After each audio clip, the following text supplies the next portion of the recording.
Hi, my name is James, and this is a response to your video. Geez, I was so like that, and I guess the first thing I would ask is, why does religion fascinate you so much?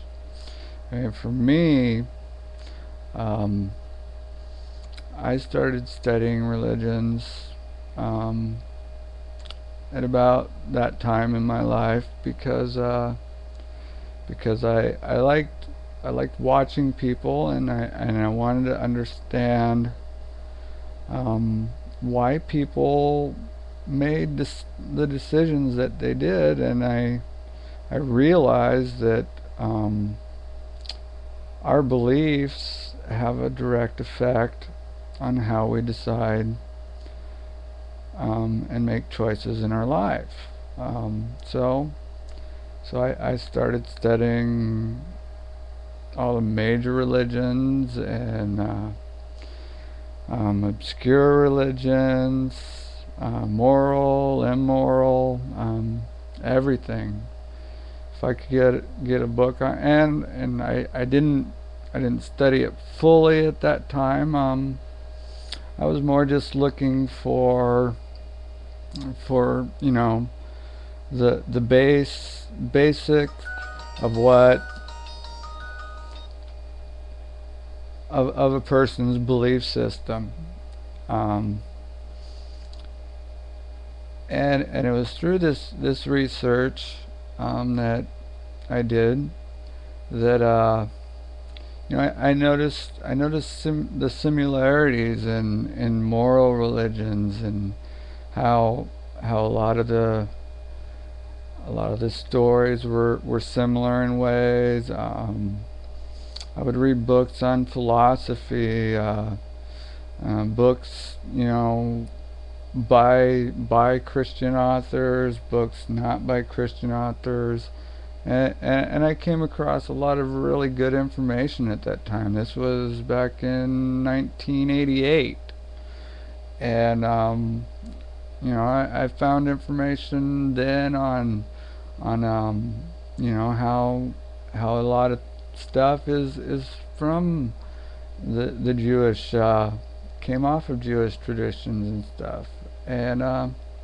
because of the similarities and the contradictions I started finding, um, I couldn't I couldn't believe in organized religion anymore. I couldn't believe that there was actually a God out there, because everything that I read said that man had created it um, for himself.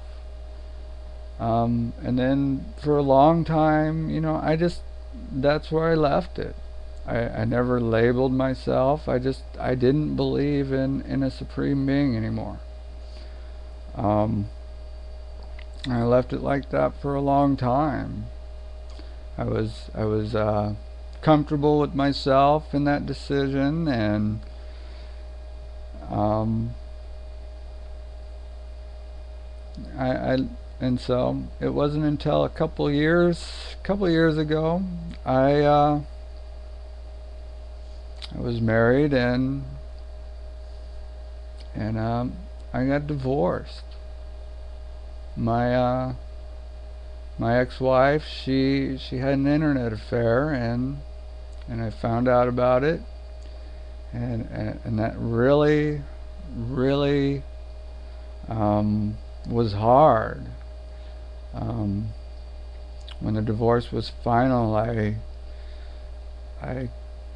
I went into a kind of a self-destructive mode. I live in Las Vegas. I started gambling whole paychecks. I mean, the day I would get them, and then be getting payday loans to pay my bills. And so once I got to a point of where, I had no money where I could go gamble. I was barely keeping up on my rent and stuff. couldn't go out and do anything. I shut myself in, and I was very depressed at that point in my life. I was at my bottom, and that was when I looked at myself, and I told myself, I was like, you know, I needed to answer questions about who I was and what I believed in, because I hadn't answered those questions. And so I started searching myself. I started